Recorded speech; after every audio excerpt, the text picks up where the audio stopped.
If you want more customers for your business, then you need better marketing. Because let's face it, most marketing is pretty awful. In this video, I'm going to outline for you the 7 rules that your marketing must follow if you want to have customers queuing around the block and knocking on your door. These are 7 rules that will enable you to crack what we call here at Entrepreneur Circle the rhythmic acquisition of customers. This video was filmed at an event at the Vox at the NEC in Birmingham. It was at an event called Marketing Unplugged. In the audience, there are about 400 Entrepreneur Circle members. They got a lot from the day, and I think you're going to get a lot from this session. Enjoy. I've got 7 rules for you when it comes to your marketing. For those of you that have been with us in EC for any meaningful period of time, I don't think any of these rules will come as a shock or a surprise to you, although we've never actually presented them as a set of rules before.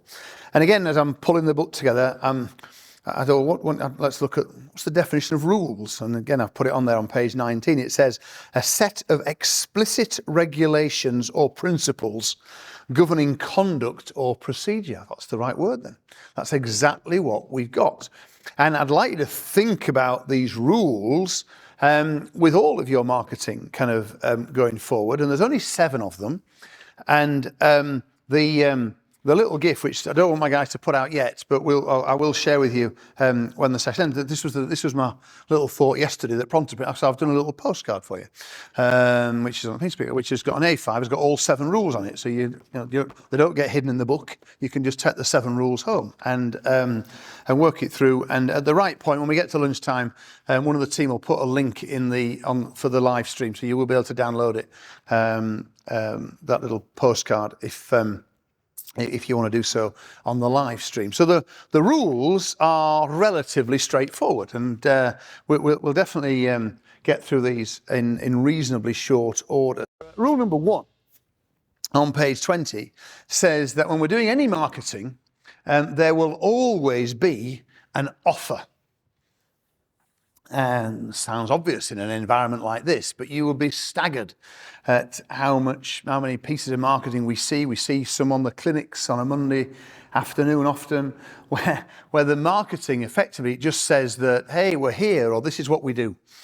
There isn't an offer on there at all. And just to be clear, and you'll be very clear about this afternoon, but just to be very clear, an offer does not mean a discount. It can on occasions mean a discount, but it absolutely is not our starting point. This isn't about, and I honestly could have wept last week. I'm sure your inbox was just as full as mine was. Although actually probably not quite as full, because I actively go out of my way to get on people's marketing lists, because I do enjoy seeing what people are putting out. So I probably did have a few more than you did, but you will have been inundated on Thursday and Friday and Saturday and Sunday with all the Black Friday offers, and the vast majority of them were just so lacking in thought and so one-dimensional in terms of, the classic one, how many did we see that were 10% off, or 20% off? And that's not what I'm talking about here when I'm talking about there will always be an offer.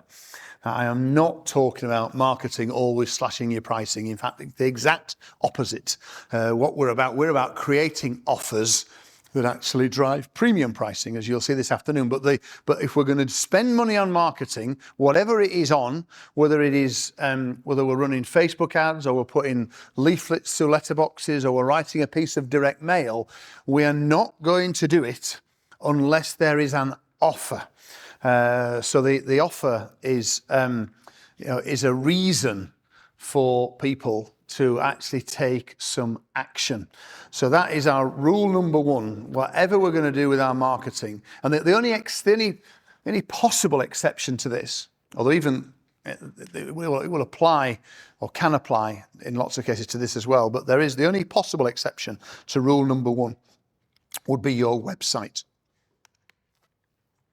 For many of us, our website it serves a number of purposes, and of itself, it isn't the entire site is not designed to be a its only purpose is not just to generate leads.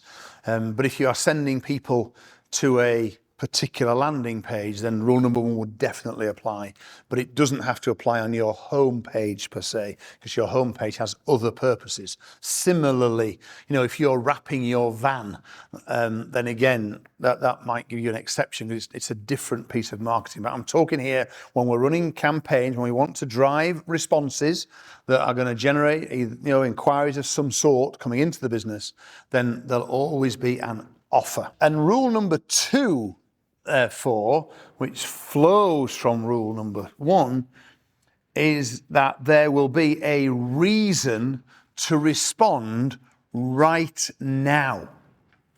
And those last 2 words are really important. There will be a reason to respond right now. The hardest thing for us to do as marketers is get people's attention. And having got their attention, we need to recognize that once that attention has moved on to the next thing in their very busy lives, which could happen in just a matter of a few seconds' time, once we've got their attention and they've gone, once we've lost it and it's gone somewhere else, getting it back is even harder than it was to get it in the first place. And therefore, our marketing needs to give them a reason to take some action and respond to us right now. And that has all sorts of implications. And it's the area where, again, lots of people fall down because their marketing is trying to achieve too much. So when the marketing goes from, this is what we've got, buy it now, that requires a decision. And most people will not take decisions right now. And it's why little baby steps can be a really smart thing to do. And it's why a lot of marketing won't actually, some of the best marketing, especially now, isn't actually selling the thing. So I mentioned earlier on how we use a lot of video in our marketing, for instance. And we use video now because if we get people to the video in the right way, we know who's watched the video. Now that allows us then to start to segment our message.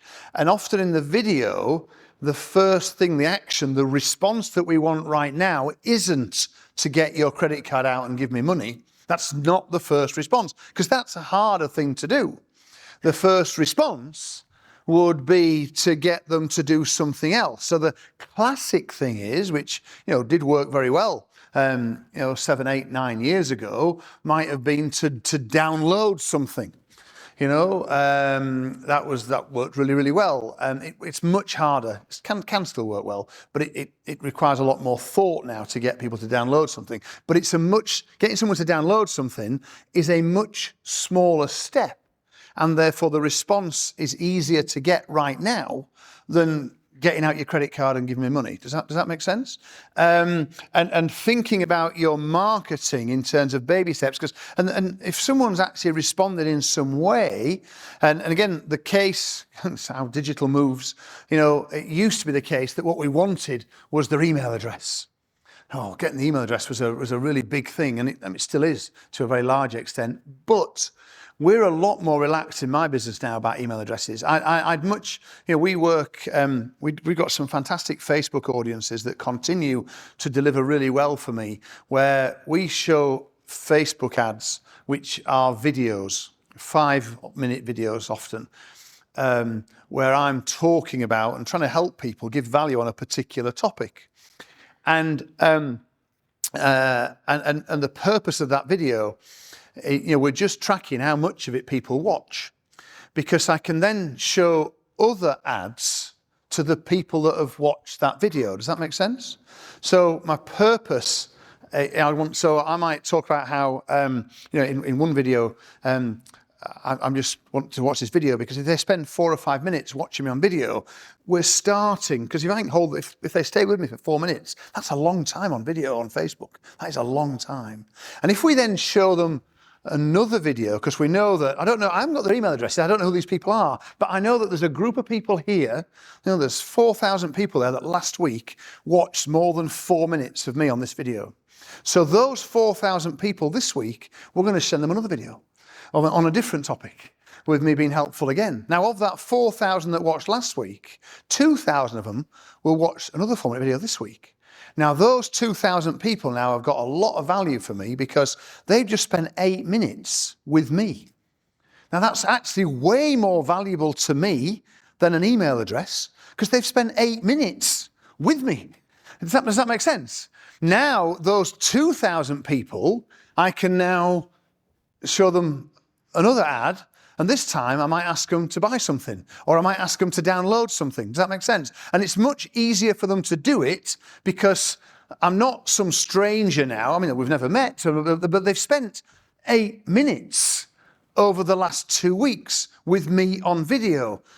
Now, when we start to think about the point at which I make them an offer and ask them to respond right now is into an environment where they've got a level of comfort with me. Does that make sense? And so this is a long way around for me to get to but I'm only making that respond right now when I've got a relatively warm environment that I'm making that offer to. If I went out at the beginning, if I come back across here and I start running Facebook ads saying, download this thing right now, I would have some success.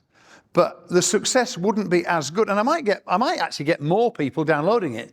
But, and we'll get onto this in a minute, the number of those people that turn into customers will be a lot less than when I show the ad to people that have spent 8 minutes, because my audience is starting to self-select. Is this making a bit of sense here? Because this we're going to come back. This will be really quite important when we start to properly unplug your marketing and your value proposition. But at some point when we are looking to grow our business and attract more customers, we need to make them a genuine offer, not just say we are here.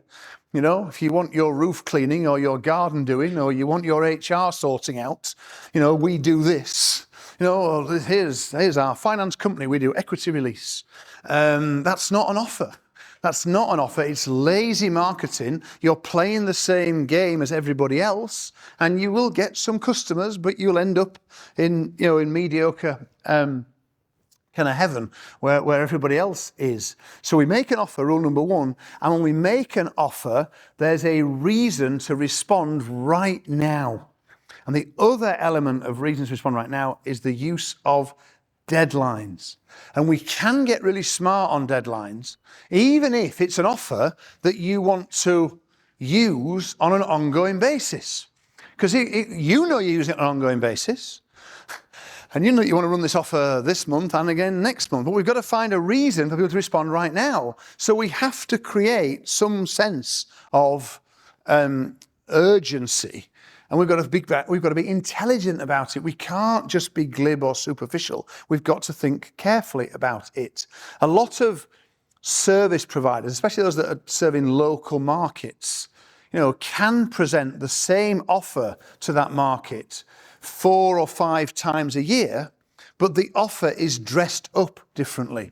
It is our New Year offer. It is our Valentine's Day offer. It is our Summer's Here offer. And the offer may actually be quite similar or even the same, but we've got to present it in a way that gets people to take action right now. Because once we've got their attention, that's the time. We don't want to let it go lightly, because if we let it go, you know what happens? Life kicks in, other things take over, and we never get a response. So there's got to be a reason. And deadlines can definitely help a lot with that. And rule number 3, stating the bleeding obvious, but there will be crystal clear instructions on how to respond. So with any piece of marketing, there should only ever be kind of one objective. There's only one thing that we want them to do, whether it is to book a meeting or download this or get your credit card out and buy. But you don't want to offer all 3 options on a single piece of marketing, because that will confuse people. And when people are confused or uncertain as to what to do, they do nothing. And then we get no response. So we have a single objective as to what we want them to do, but there can be multiple ways to do it. Depends on what the ads are, but they could respond by clicking a link and going to a web page and booking an appointment. They could respond by sending an email. They could respond by phoning this number. But we make it explicitly clear what we want them to do. And and I know to you it's obvious. I know to you it's obvious what you want them to do, but your customers, your potential customers, are receiving your message in a busy daily life, when they've got lots of other things on their mind. You were not top of their list this morning, they jumped out of bed, but they've seen this, it is of interest. And the more explicit and clear you are with what you want them to do, the more people will do it, which is why rule number 3, there will be crystal clear. That's crystal clear. Crystal needs to be opaque in comparison to the clarity of your instructions on how you want them to respond. And it will increase your response rates. It's why it's rule number 3. So we've got an offer with a reason to respond and crystal clear instructions on how they should respond. That needs to be on any piece of marketing that you are spending money on. Those rules are really kind of sacrosanct. Rule number 4 then says that there will be proper tracking and measuring. And again, I've chosen my words quite carefully there, in particular the insertion of the word proper. So, because this is the era of the professional business person. So there will be proper tracking and measuring. Do you want to just stand up, Jeremy? Where's Jeremy? He's off there somewhere. There he is at the back of the room. Look, the man with the bald head. He's going to wave wildly. So he's the man with no hair and glasses at the back. His name is Jeremy Strong. And Jeremy's been part of EC for many, many years. And one element of his business is he provides tracking numbers. And tracking numbers are to marketing what sliced bread was to sandwich making. Tracking numbers are in the era of the professional business person.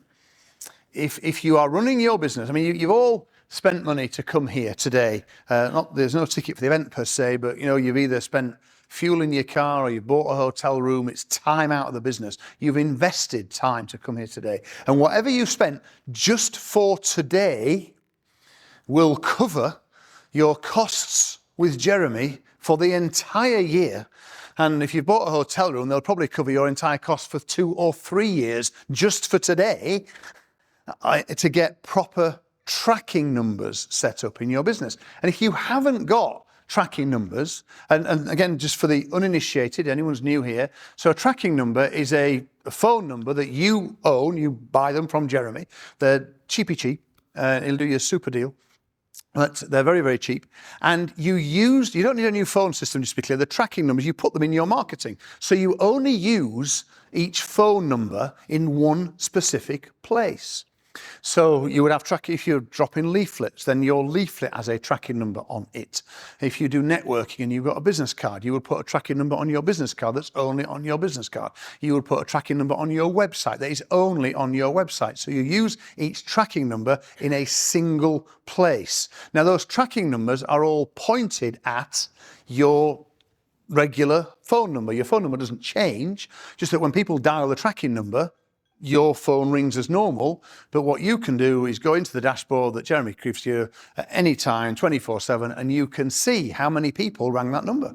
You can also see which number they called you from, which can be very helpful. You can see if you've missed any calls, because a lot of business owners are blissfully ignorant because they don't answer the phone. I might as well keep going on. I'm on a bit of a roll, Jackie, but so once you've got the tracking numbers in place and you start saying, shit, I'm missing some calls here, which you didn't know about before, because you were blissfully ignorant, then you need to call Jackie Frost. Are you going to just stand up? Do you want to stand up? Stand up? Oh, you are stood up. No, sorry. So Jackie Frost is down the front, so she's not bald, and but Jeremy's the bald one. Jackie's the one with hair, with purple hair. So Jeremy gives you the tracking numbers, and Jackie answers your phones for you. And both those elements really important in terms of proper tracking and measuring in your business. So tracking numbers, you should not run a piece of marketing without a tracking number on it. If you are running marketing using your standard phone number, I mean, at one level, that's fine. No one's going to hang you for it. But recognize that you are an amateur business person in the era of the professional business person. And given the cost and effort involved in putting in place tracking numbers, it's just to not use them is completely non-congruent. It would just be bizarre to, for instance, either come here today or spend the 6 or 7 hours with me on the live stream. So to make that level of investment, because forget the money side, let's look at the time investment. To make that time investment in this topic, but then carry on next week without tracking numbers, that is genuinely insane. And it's rule number 4 of EC marketing is that there will be proper tracking and measuring. Now, tracking numbers are only one part of it. We used a lot of tracking numbers. We also use lots of what we call vanity URLs. So a URL obviously is a web address, and we use vanity URLs, which are not vanity URLs are not websites on their own. They just point to particular pages on our existing website. Does that make sense? But if I type in, so our website is entrepreneurscircle.org. Now let's just say for a minute that I was selling this event. Which we didn't do, just to be clear, it's completely hypothetical. But then I would probably have a web page on entrepreneurscircle.org/marketing unplugged. That will be the page that it would sit on there. Now, the first thing is that's quite a mouthful, and people aren't going to type that in. That's a lot of words to type in and work it through. So I might just buy a domain name that would be, I don't know, I'd have a little bit of fun with it. But we might just call it 2021unplugged.com.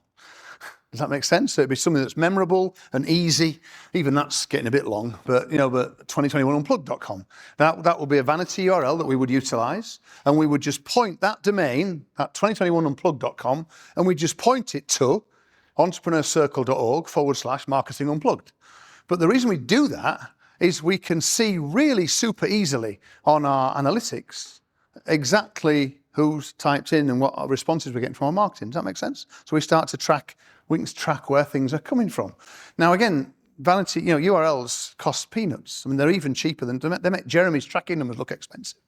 So this doesn't require a big investment. You can, most URLs you can get for less than £1.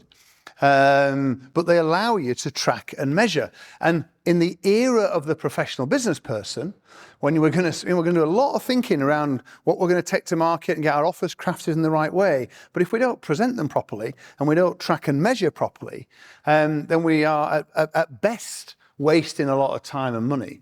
And at worst, we're missing out on some really huge opportunities. We've got to track and measure. Now, then we start to do other ways that we track and measure. So we would, we have separate email addresses for different campaigns that we run. Now, again, just to be clear, we point a lot of those email addresses into our classic will be our support inbox, as we call it, that is run through Intercom. But by having a separate email address, it makes it really easy for us to see. Now, if we run a campaign, we can see, so we've run a vanity URL with a tracking number and a bespoke email address on it. It's really straightforward. Literally in seconds, we can see exactly how many people responded to that campaign. Does that make sense? I don't have to go looking. I don't have to go diving deep into anything to try and find this. I don't have to guess. I don't have to write anecdotes from my staff. Did anyone mention this piece? I can see straight away. Well, 74 people rang that phone number. 174 people went to that web address. And we got 233 emails coming through there. So those were the responses that I generated from that particular email campaign. Now that's very, very helpful. When it starts, well, do I scale this? Do I put more money behind it? Have I got a dog here that I need to kill? Because that happens quite a bit. But unless I'm tracking and measuring, then I'm starting to make decisions that are based on erroneous data. And amateur people in business make lots of marketing decisions based on either erroneous data or in a vacuum of data, where there are no numbers because there's no proper tracking and measuring. And then one other element then, so these three things: tracking numbers, vanity URLs, separate email addresses, important. But then the other thing to start to measure is cost per lead, CPL, and cost per sale. So, and then you have to measure those, of course, not just across the business, but you have to measure them by marketing pillar. So I can tell you now that we bring members in. Our cost per lead on Google is almost 4 times higher than our cost per lead on Facebook. 4 times higher. So I can generate a lead on Facebook still for about £7, whereas it'll cost me nearly 30 on Google. Okay, so gosh, that's interesting. Nigel, better put all your money in Facebook then. Well, actually, no, because what I also track is my cost per sale. Cost per sale, very, very interesting, because on Google, if I get 3 leads from Google, I get a sale. So my cost per sale on Google, under £100. But on Facebook, I need a lot more than 4 leads on Facebook. I need nearer to 24 leads on Facebook. So my cost per sale on Facebook, almost double that on Google. So quite an extreme example. So I've got 4 times higher cost per lead on Google, but half cost per sale. Does that make sense? But if you don't track and measure this, you don't know this stuff. And if I buy it all together, I get a cost per lead so I can just take those 2 examples, for instance. So, my average cost per lead is something about £18 if I take it all together. But I don't spend that anywhere, and my cost per sale is something like that. That's no good. Taking averages is no good when you've got variations by marketing pillar.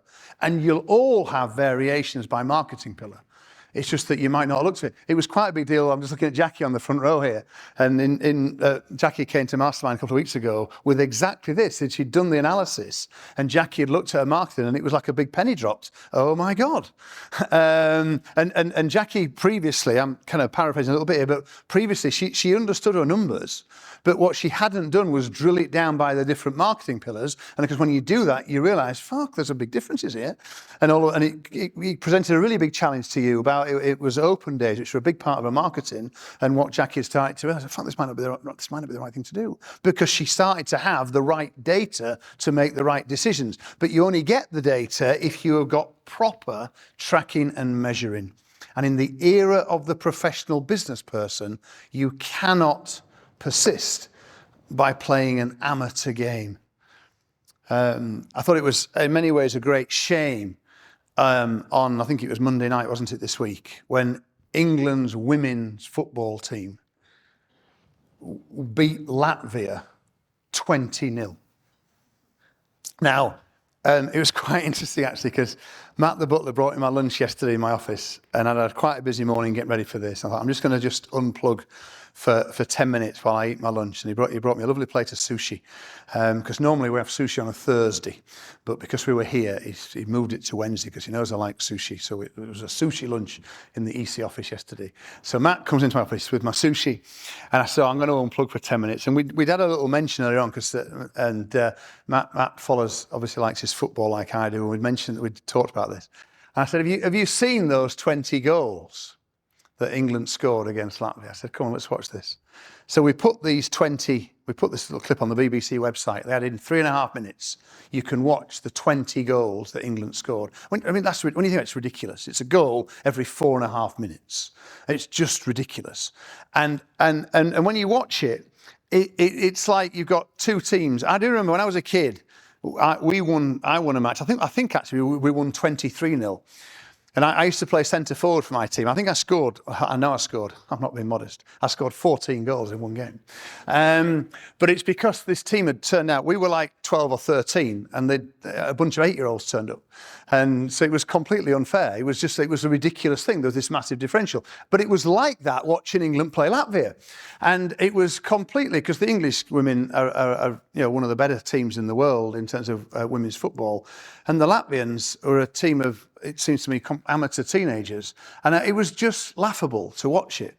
And it was, anyway, I think it will do a lot of harm actually to women's football. It's not good when you get such differentials in the thing. But my point in mentioning it is it's what's happening, and it's happening in this room, and it's happening definitely within our community in EC. We've got that differential. We've got it out. I've got Jackie Hale down here, who is really now really very professional with her tracking and measuring. Jackie's got no issue on rule number 4. We might have other issues, but rule number 4, Jackie's got it boxed off. Jackie's got this map truck. She's a pro in terms of rule number 4.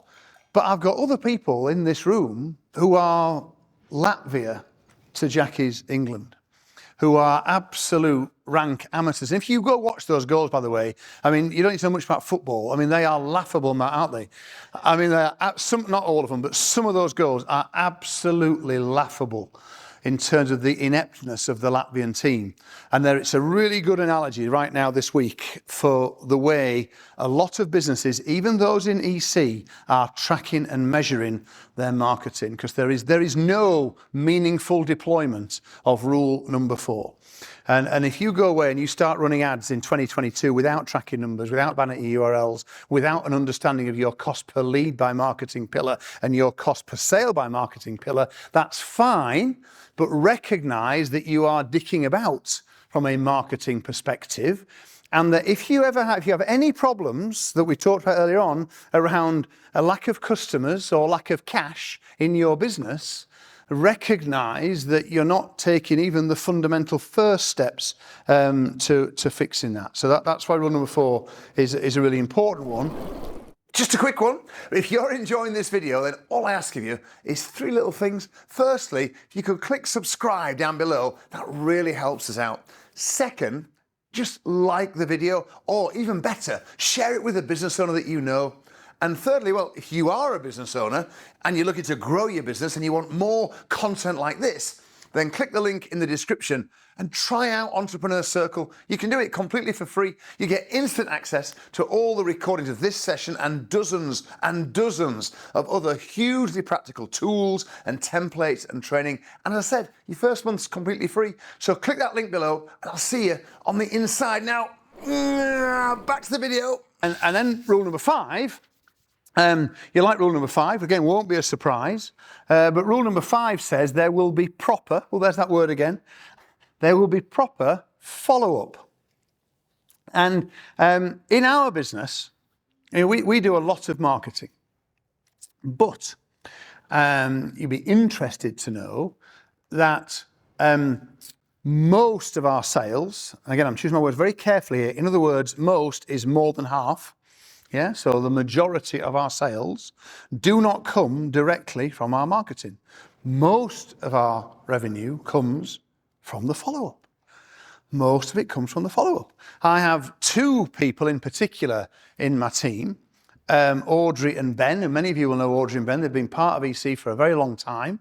In fact, Audrey pointed out to me that she's been with me 6 years in her current guise, although actually, in truth, nearly 12 years that she's worked with me over the last 15. And Audrey and Ben's only job is to talk to people and fundamentally sell them stuff. That's what they're there to do.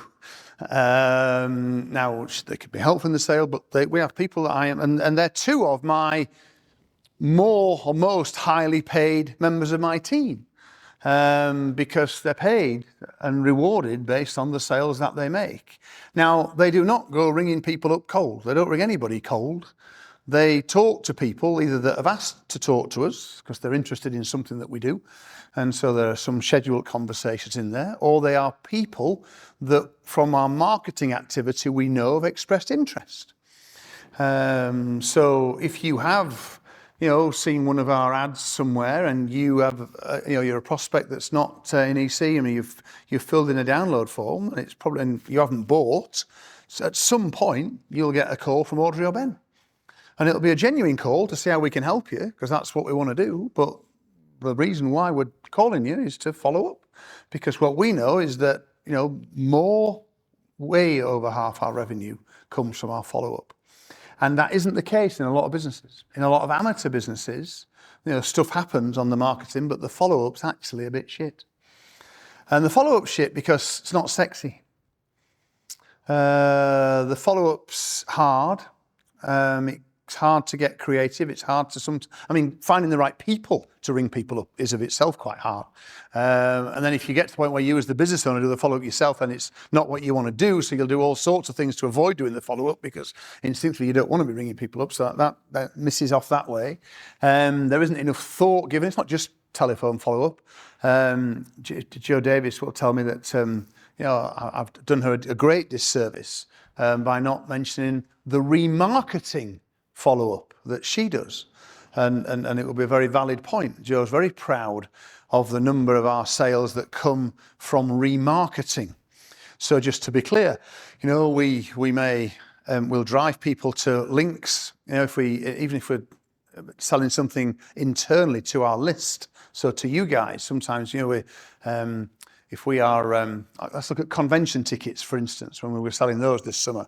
So we may have sent emails out, and in the email, there's a link to go to the page to buy your convention ticket. Now, those links, this has got back to proper tracking and measuring, by the way, because we use Infusionsoft, which is a fabulous tool. And Infusionsoft allows us to put what we call trackable links in the email. In other words, the link that...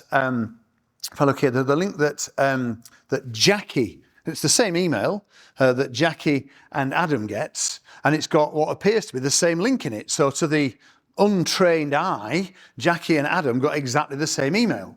But the link in those emails is a trackable link.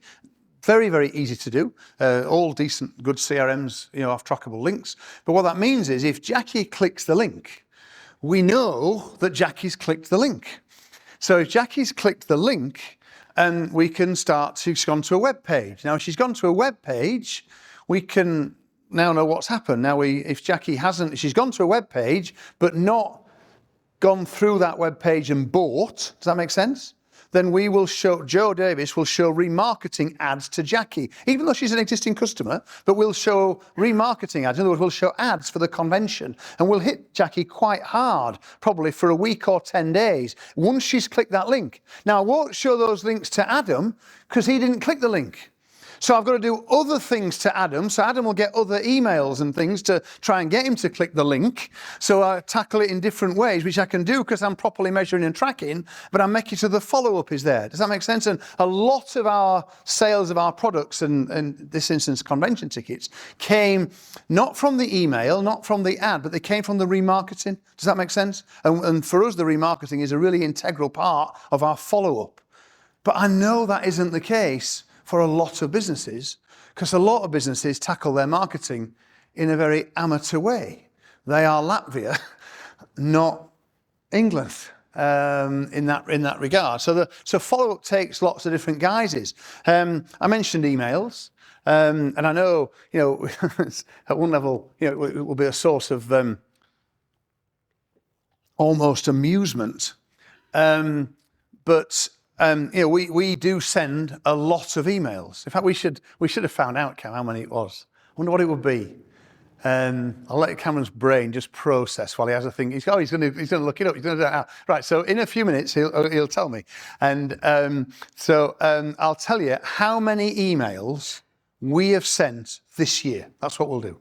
We'll look at this year. How many marketing emails? Now, the vast majority of those emails, the vast majority will be follow-up emails, just to be very clear.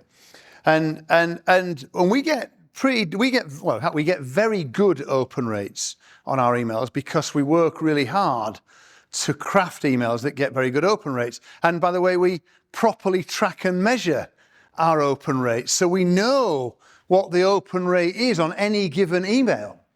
If you were to bother to analyze our emails over the last 2 or 3 years, what will become really apparent, if I was to lay all our emails out, if I took this whole stage and I laid out all our emails on A4 sheets of paper across this stage, and if this end of the stage here was kind of 2016, 2017, and all the way down this end of the stage here is kind of 2021. What would be immediately apparent to you, you don't even have to read the emails, you just have to walk along and look at the email. What you'd find is the emails that we're sending now are massively shorter.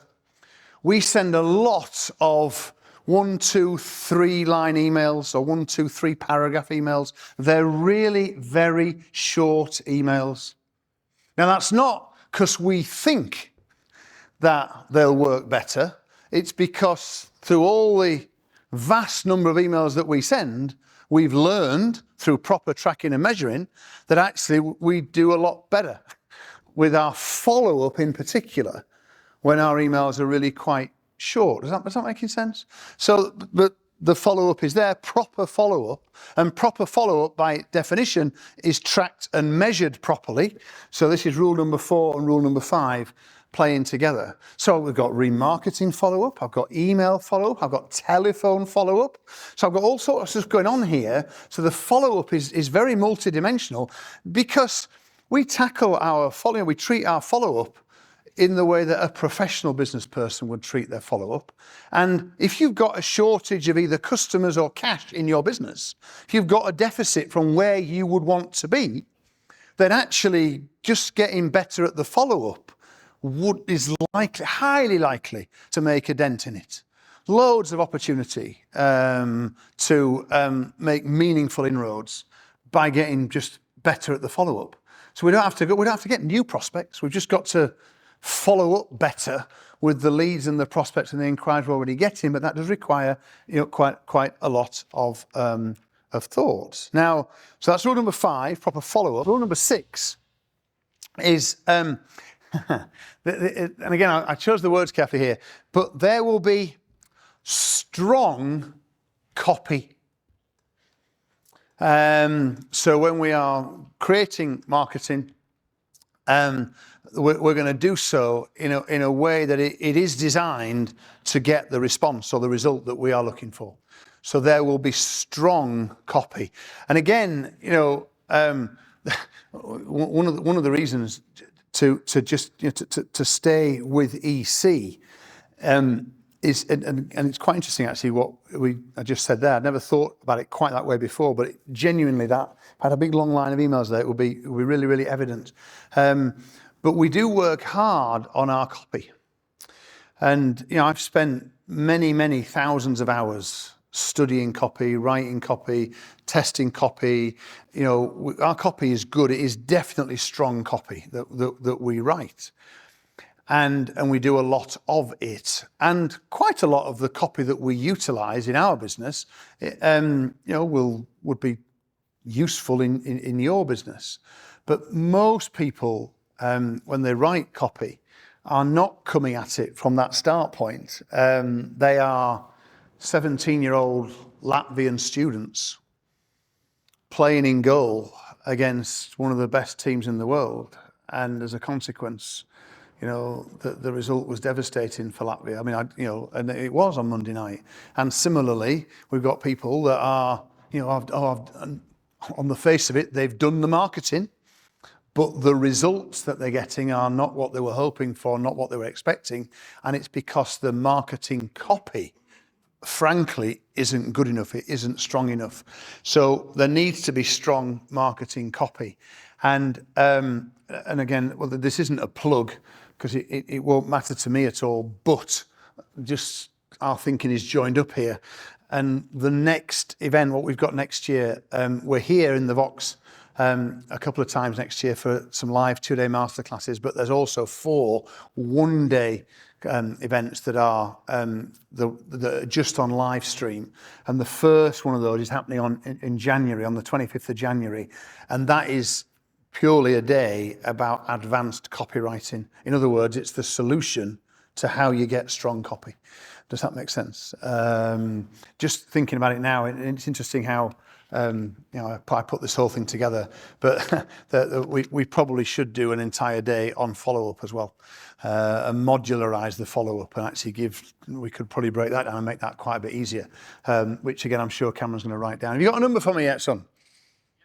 Oh, how many emails have we sent this year? Well, Rather annoyingly, it's 973,412. 973,000, yeah, emails have been sent this year, which is that's that. I'm sure you'll get that into seven figures before the end of December. We'll get it to 1 million. Okay, it's a lot of emails, and some of those we do track. We track fundamentally two things. The vast majority of those emails, the follow-up emails, will have a link in them. Because the result we're tracking in those emails, we want people to click a link to do something. That's the go-to response in the email, will be to click the link. The links, when we put them in our emails, are always trackable links on Infusionsoft, so we know who has clicked the link, because what that does then is allow us to segment our messaging. So if I go back to my situation before, if Jackie's clicked the link, then my follow-up to Jackie is about the next stage in the process, whereas if Adam hasn't clicked the link, my next email to Adam is to try to get him to click the link. And I don't need to get Jackie to click the link because she's clicked the link. So it might be that the link goes to a video or it goes to a form, but we start to segment the whole thing. And that, again, makes our follow-up much better and much more robust because we've got the tracking and measuring in place, but they're focused on what we are going to do. Yes, on the back of the room. Sorry? So, okay, the microphone's not working, which is unfortunate. Oh, there we go. Sorry, I'd missed a decimal point when I was adding up the emails. It's 2.6 million. That's my bad. Okay, sorry. So you know that proper tracking and measuring I was talking about? There appears to be a flaw. Cameron's back to being a very ugly baby now. So it's a lot of emails. Was the key point. And yeah, okay. I broke one of my cardinal kind of rules there actually, and which I very rarely do. It's very, very rare that you'll see me ask a question from stage that I don't know the answer to. And that's the reason why you don't do it. So rule number one, there'll always be an offer. Rule number two, there'll be a reason to respond right now to that offer. Reason three, there'll be crystal clear instructions on how to respond.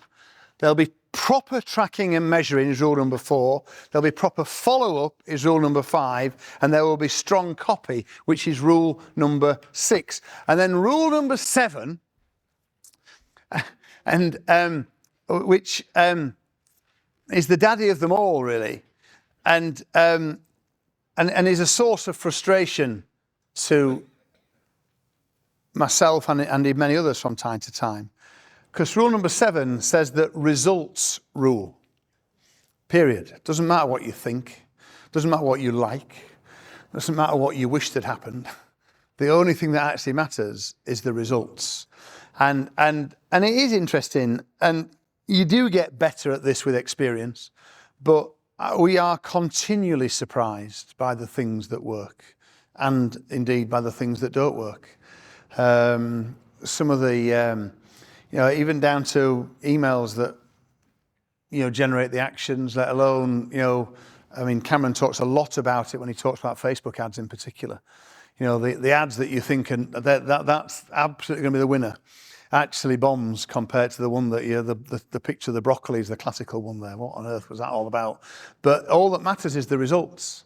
Now, of course, unless you've got proper tracking and measuring, you're bereft. You've no idea, therefore, what's happening, but it's the results that matter. We are running a business here.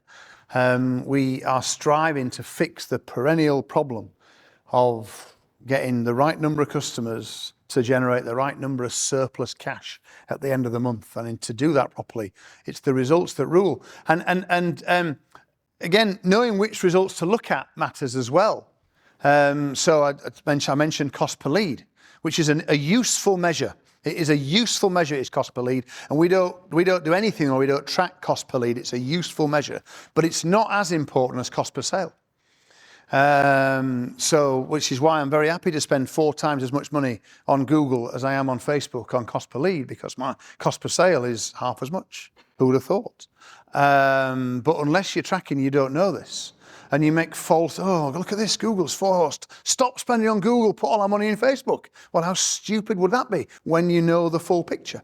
Because it's the results that rule. And once you start doing this properly and you start tracking in the right way and you start to unplug the marketing, it makes the decisions, relatively speaking, straightforward.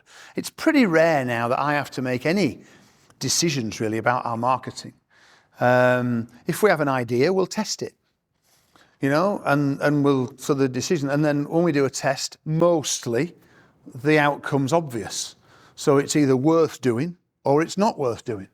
Well, my team are more than capable. I don't even need to see it. I'm interested in what the decision was, but I don't need to actually make the decision.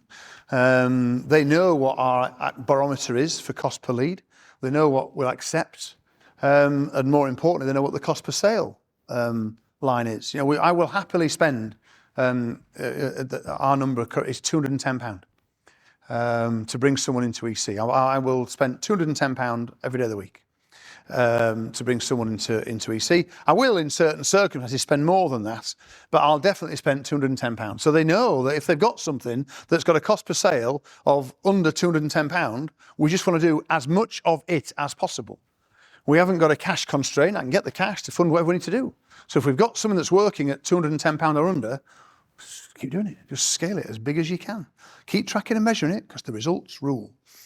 If we've got something that's pulling in at 230, 240, 250 cost per sale, that's the little grey area. Say, well, it's not where we want to be, but could we do things? Could we optimize it and start to pull it down a little bit? Where's it going to go? So we'd stick with it for a little while to try and bring it back in range. Does that make sense? But if I've got a cost per sale of £400, I'll stop that campaign. I don't want to do it. It's too big a gap. There's too big a prize in us driving the things that are working within our range or are close to it. I don't want to, if we've done a proper test for us typically would be at least a couple of grand spent. It's not the spend per se that matters, it's the number of people that have come through it. Does that make sense? It's the amount of lead flow. For us, it's not a test. We had at least 100 leads have come through.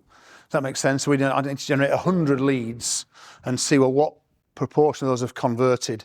That's when I can get at a robust cost per sale from that particular funnel. Does that make sense? I've only got 10 leads, and it might be that either way, it might be that none have converted or 3 have converted. But all of a sudden it looks, oh my God, we're getting customers at £21. Oh, this is amazing. Yeah, but you've only got 2 customers at £21 from 10 leads. It's not credible at this point. We've got to scale that. Let's get 100 leads through. And if 21 do convert and we're at £10, oh my God, this is amazing. But it probably won't happen. It doesn't happen. Does that make sense? Again, just in terms of the scale and the volume. So it's back to the proper tracking and measuring. So you need the tracking numbers in their place for that. You need the vanity URLs. You need the follow-up in place. Because that's the other thing with don't make the mistake of only tracking your results based on the marketing. Make sure you've got the follow-up right. The follow-up's part of it. The follow-up's cheapy. There's a little bit of cost. Like the remarketing I mentioned earlier, for instance, but that's pennies really. And the email stuff and the telephone stuff, that's from my perspective, that's free. I know it's not free because I've got to pay Audrey and Ben, but I treat Audrey and Ben as they're a fixed cost. They're in my overhead because they're on my salaries. So the follow-up's an important part of getting to the end result. But you have to think this through when you are a professional business person looking to unplug your marketing, as opposed to when you are an amateur business person.